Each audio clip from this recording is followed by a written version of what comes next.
سورۃ الکوثر مکی ہے، یعنی ہجرت سے پہلے اس کا نزول ہوا۔ اس میں 3 آیتیں ہیں۔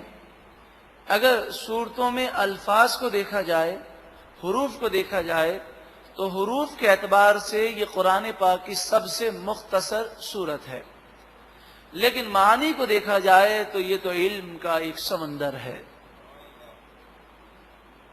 بسم اللہ الرحمن الرحیم، اللہ کے نام سے شروع جو بہت زیادہ مہربان نہایت رحم کرنے والا۔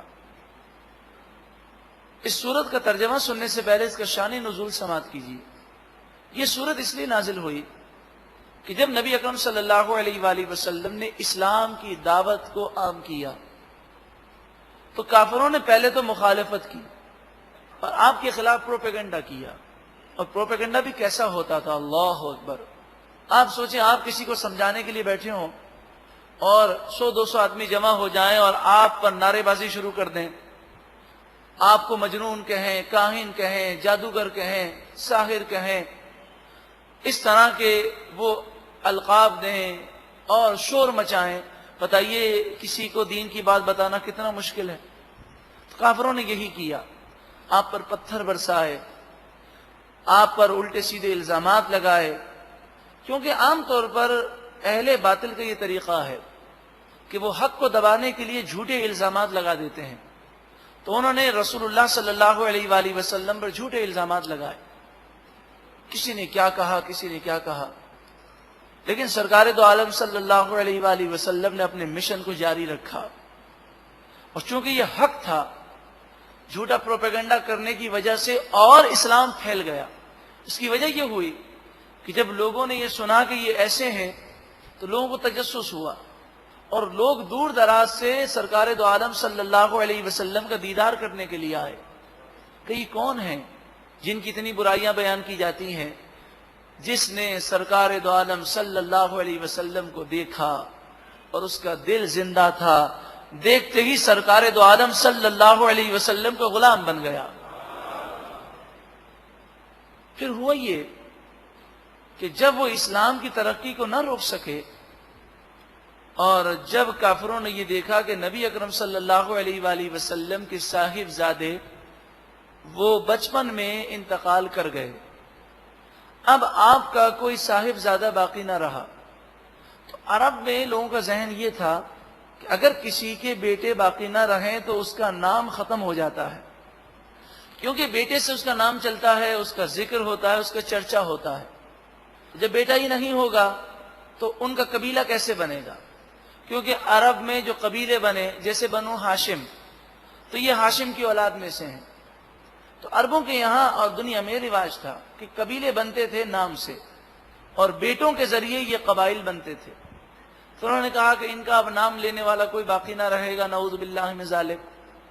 جب ان کا کوئی نام لینے والا باقی نہ رہے گا تو یہ اسلام بھی باقی نہ رہے گا۔ اس طرح یہ ایک دوسرے کو دلاسا دینے لگے اور کہنے لگے فکر مت کرو، یہ ایک وقتی تحریک ہے، ختم ہو جائے گی۔ تو اس پر یہ آیت کریمہ اور یہ سورہ مبارکہ نازل ہوئی کہ ان کا جو دشمن ہے وہی ہر خیر سے محروم رہے گا۔ نبی اکرم صلی اللہ علیہ وسلم کا ذکر تو آسمانوں میں ہو رہا ہے، زمینوں میں ہو رہا ہے، قبر میں سرکار دو عالم صلی اللہ علیہ وسلم کا دیدار کرایا جائے گا، وہاں سوال ہوگا۔ قیامت میں مقام محمود پر جب سرکار دو عالم صلی اللہ علیہ وسلم جلوہ افروز ہوں گے تو سب حضور کی تعریفیں اور توصیف بیان کریں گے۔ ان کے ذکر کو مٹانے والا مٹ جائے گا، ان کا ذکر نہ مٹے گا۔ بسم اللہ الرحمن الرحیم، اللہ کے نام سے شروع جو بہت زیادہ مہربان نہایت رحم کرنے والا۔ انا اعطیناک الکوثر، بے شک ہم نے آپ کو کوثر عطا فرمائی۔ کوثر سے مراد حوض کوثر بھی ہے۔ یہ وہ حوض ہے کہ جس کے کنارے پر اتنے پیالے ہوں گے، چاندی اور سونے کے بنے ہوئے جنتی اتنے پیالے ہوں گے کہ ہزاروں لاکھوں لوگ آ کر حوض کوثر سے جام کوثر پئیں گے، مگر کسی کو انتظار نہیں کرنا پڑے گا. اتنے پیالے ہوں گے یہاں پر. لیکن بعض خوش نصیب تو وہ بھی ہوں گے کہ جنہیں خود سرکار دو عالم صلی اللہ علیہ وسلم اپنے دست مبارک سے جام کوثر پلائیں گے. یہ وہ ہوں گے جو دنیا میں یہ عقیدہ رکھتے ہوں گے کہ رسول اللہ صلی اللہ علیہ وسلم کا لایا ہوا نظام ہی سب سے بہتر ہے. آپ کی سنتیں وہ اپناتے ہوں گے, آپ سے عشق و محبت میں زندگی گزارتے ہوں گے. یا یوں سمجھیے کہ ان کا یہ کہنا ہوگا اور ان کا عمل بھی یہ بتاتا ہوگا میرا سب کچھ آپ پر قربان ہے یا رسول اللہ.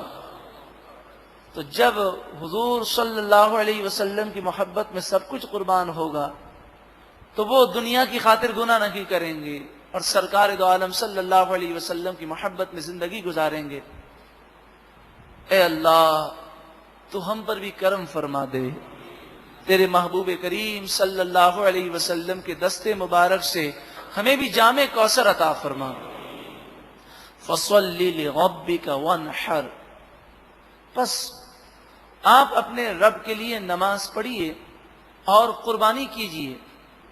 یہاں نماز سے مراد عید کی نماز ہے اور قربانی سے مراد وہ بقرہ عید کی قربانی ہے جو ہر صاحب استطاعت پر واجب ہے. ان شانئک, بے شک آپ کا دشمن, هو الابتر, وہی ابتر ہے. ابتر عرب میں اس شخص کو کہتے تھے کہ جس کا ذکر مٹ جائے. تو فرمایا ان شانئک هو الابتر, آپ کا مقام تو بہت بلند و بالا ہے, جو آپ کا دشمن ہے اسی کا ذکر اور اسی کا چرچا ہم مٹا کے رکھ دیں گے. ایک مرتبہ محبت کے ساتھ درود و سلام پڑھیں. اللہم صلی علی سیدنا مولانا محمد وعلی آل سیدنا ومولانا محمد وبارک وسلم. صلاة و سلام علیک یا سیدی یا رسول اللہ.